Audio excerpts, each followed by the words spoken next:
Now we're going to go on to discuss the maximum duration of menses for the three different types of women.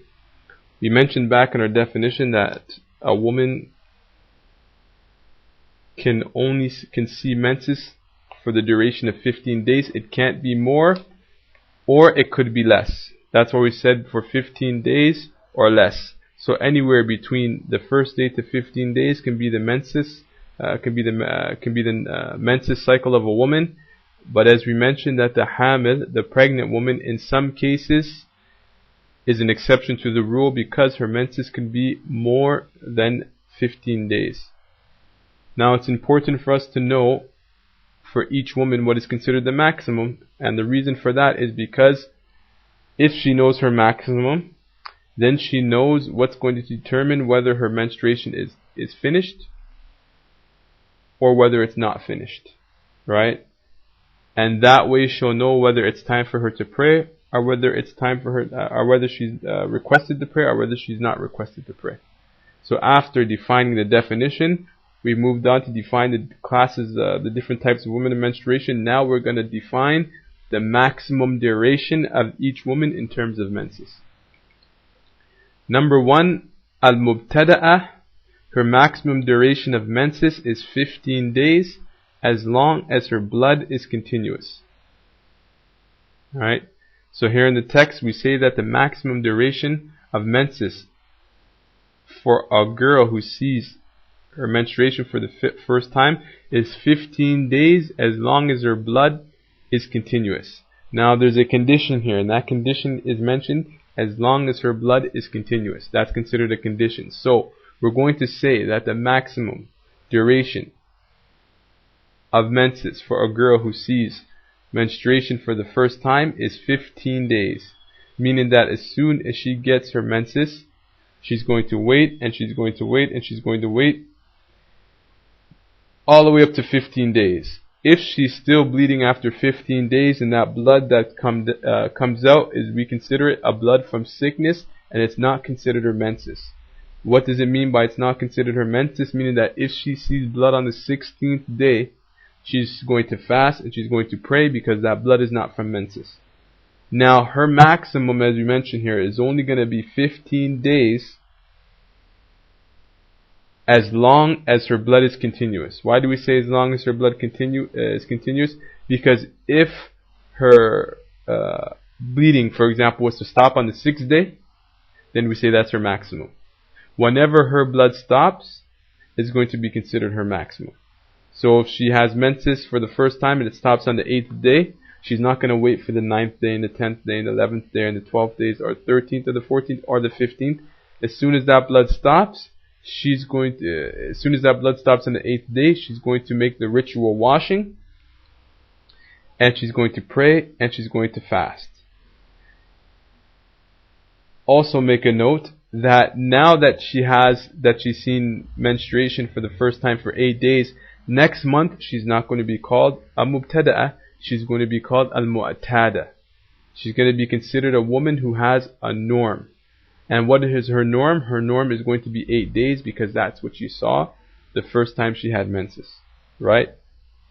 So, the second type of woman, we say al-mu'tada, her maximum duration of menses is based on whether she customarily has a fixed number of days each month or whether the number of days each month changes. Now you can understand why it was important to distinguish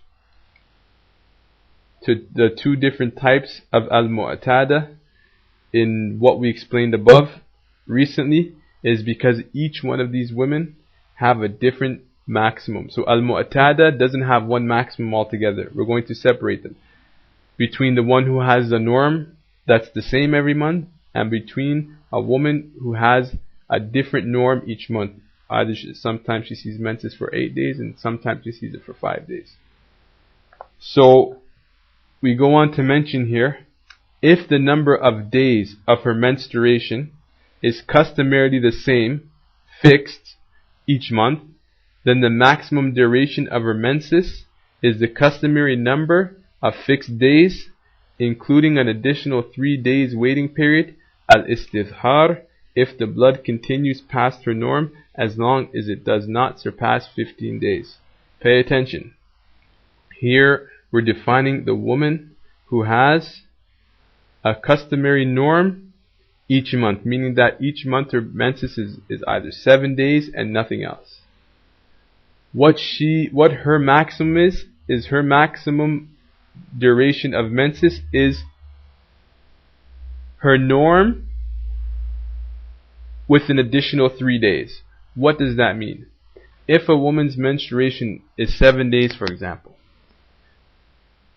and after her 7 days of menstruation is finished, and she wakes up and on the 8th day, she's still bleeding, she's not going to make a ghusl, she's not going to make the ritual washing and go pray and fast right away. She's going to add 3 more days of a waiting period. And this waiting period in Arabic is called al-istidhar, meaning you're going to wait for the blood to cut. So you're going to wait on the 8th day and the 9th day and the 10th day. These are the 3 additional days. And now on the 11th day, if your blood is still coming out, that blood will not be considered menses, but instead it will be considered al-istihada, which means generally means blood from a sickness. It's not considered part of menses, and so on that 11th day, you're going to make your ritual washing, which is called a ghusl, and you're going to pray and you're going to fast. Down at the bottom, in order to make this,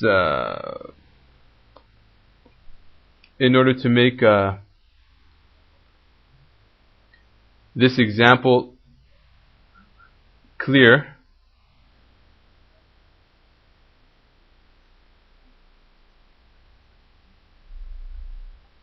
we're going to strike an example, and that's what we did at the bottom of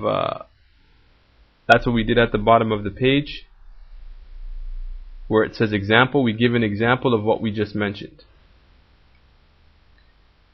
and so we say each month, if a woman has a consistent menstrual cycle of 6 days, okay, so her menstrual cycle is 6 days, and it happens that 1 month her bleeding did not stop, okay, so her 6 days is finished, and then the blood didn't stop. She was requested to add 3 more days of waiting to her menstrual cycle of 6 days. Thus, she will wait the 7th, 8th, and 9th day. Alright, so she's going to wait the 7th, the 8th, and 9th day, which are the 3 additional days of waiting period, as we mentioned. Now, on the 10th day, if she is still bleeding, then that blood is not considered part of her menses, but instead istihada. And what we said istihada means? It's called damul fasad. It is blood from a sickness that occurs inside the stomach of a woman, and it's not considered part of her menses. Nonetheless, if a woman's menses is 13 days and the blood does not stop, she only waits 2 days and not 3. That is the meaning of as long as it does not surpass 15 days. A very important point here, that we mentioned before that a woman's menstruation cannot be more than 15 days.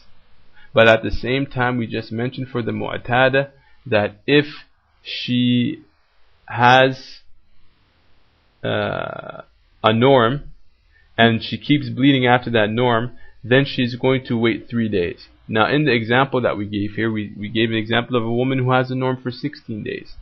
Now, let's say a woman had a norm for 13 days. We can't tell her to wait 3 days, because if she waits 3 days, then that's going to add up to 16 days, and we already mentioned the general rule that it cannot be above 15 days, except for the exception of the rule to a woman who is considered, for a woman who's pregnant, and al-mu'tada, she's not pregnant, so she doesn't go under that rule. So instead of waiting 3 days, she's only going to wait 2 days, because the maximum duration of menstruation can only be considered 15 days. And that's why we say, nonetheless, if a woman's menses is 13 days and the blood does not stop, she only waits 2 days, meaning she's going to wait the 14th day and the 15th day. And when she wakes up on the 16th day, she's going, regardless of whether the blood is coming out or it's not coming out, she's going to make her ritual washing, and she's going to pray, and she's going to fast. And that's why we say that is the meaning of as long as it does not surpass 15 days. Now that we explained the mu'tada that has a fixed norm, now we're going to go on and talk about the mu'tada that doesn't have a fixed norm, meaning that her menses each day changes. Each month changes. He says, if her menstrual cycle differs each month, her maximum is according to the highest number of days she experiences in the menstrual cycle, along with 3 more additional days of waiting al-istidhar. Right? In general, what does this mean? We mean that if a woman has a menstrual cycle of 6 days and sometimes 8 days, and now the month that she's in now, her blood keeps on the 6th day, her menstruation is done. Then she wakes up on the 7th day and she's still bleeding. Now, instead of going straight to those 3 waiting period days, we're going to say no. Wait until your highest norm, which is 8 days, and then start counting your 3 days. Again, if for example her last month she bled for 6 days, and the following, all of a sudden this month she starts bleeding her menses, and 6 days comes. Then she wakes up, and on the 7th day she's still bleeding. We're going to say to her, don't count that 7th day as one of the 3 days waiting period. First, what you're going to do is wait out your highest norm, which is 8 days. And then if you're still bleeding, then add those 3 days waiting period. We give an example at the bottom, saying, example, if a woman had a menstrual cycle of 6 days and sometimes 8 days, if she does not stop bleeding on the 6th day, then she is requested to wait based on her highest menstrual cycle, which in this case is 8 days. Thus, she will wait the 7th, 8th, 9th, 10th, and 11th day. In order to clarify, what we're saying here is she will wait the 7th and the 8th day. The 7th and the 8th day is in order for her to complete her highest norm.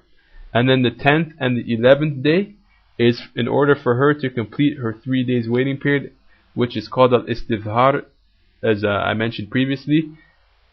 Now going back to the text, then if she is still bleeding on the 12th day, then that blood is not menses, but instead istihada. So on the 12th day when she wakes up, that blood is not considered menses, but instead istihada. And as we already mentioned what istihada is, and since it's istihada, then she's going to pray and she's going to fast regardless of whether she is regardless of if that blood is still coming out. And also in this case, it's permissible, if that blood is not considered menses, for her husband to have relations with her, or it's permissible for her to have relations with her husband anytime she's in the state of istihada, after she's already made her ritual washing. So for example, if her menstruation cuts, she's requested first to make the ritual washing. After she makes the ritual washing, then she can have relations with her husband. Now we move on to cover al-hamil, right? And the hamil, which is the pregnant woman, her menstruation is going to differ according to how many months she's pregnant for. Here it says her maximum cycle is based on how long she has been pregnant. If she has been pregnant for less than 3 complete months, then her maximum cycle is the same as al-mu'tada, meaning she is considered as one who is al-mu'tada. This is class number 1. Class number 2 is a woman who has been pregnant for less than 3 complete months. So why do we make the point of complete months? meaning that as long as she has not entered into the 4th month, the beginning of the 4th month of her pregnancy, then we're going to say that she's just like a mu'tada. And the reason why we separate in that case, because in most cases, before 3 months, a woman can't tell whether or not she's pregnant. In normal cases, and we're not talking about cases when she goes to the hospital and does and checks by machines and so on and so forth. But we're talking about in normal cases, a woman generally doesn't see her pregnancy within 3 months. So her menstruation is going to be considered a mu'tada. She's just like the mu'tada, meaning that her menstruation is going to be based on what we mentioned in the section of the mu'tada. Right? So if she has been pregnant for less than 3 complete months, then her maximum cycle is the same as al-mu'tada, meaning she is considered as one who is al-mu'tada. The second class we mention now, if she has been pregnant for more than 3 complete months, then her maximum is 15 to 20 days. For example, once she passes 3 complete months, meaning she goes into the 4th month, then her maximum duration is between 15 to 20 days. What do we mean by between 15 to 20 days? Is that her maximum can be 15 to 20 days. We don't mean that her menstruation can only be between 15 and 20 days. We mean that any time between 15 to 20 days can be her maximum. So maybe her menstruation can last for 16 days or 17 days or 18 days or 19 days or 20 days, but not 21 days. Right? So that's what we mean by her maximum is 15 to 20 days. Now after 6 months of pregnancy, right? So now she reaches the 6th month of pregnancy, right? After 6 months of pregnancy, which means the fact that we say after 6 months of pregnancy, meaning that she just began the 7th month. That's why we say after 6 months of pregnancy, right? So not meaning that she enters into the 6th month, and means that the 6th month is finished, and now she entered into the 7th month of pregnancy. It is 20 to 30 days, meaning that she can have menstruation between 1 day to 20 days, and all the way up to 30 days. All right. So this is how we separate the classification of a woman in terms of pregnancy. And all of what we mention here is exactly what is mentioned in the text of Al-Akhdari in terms of Al-Hamil.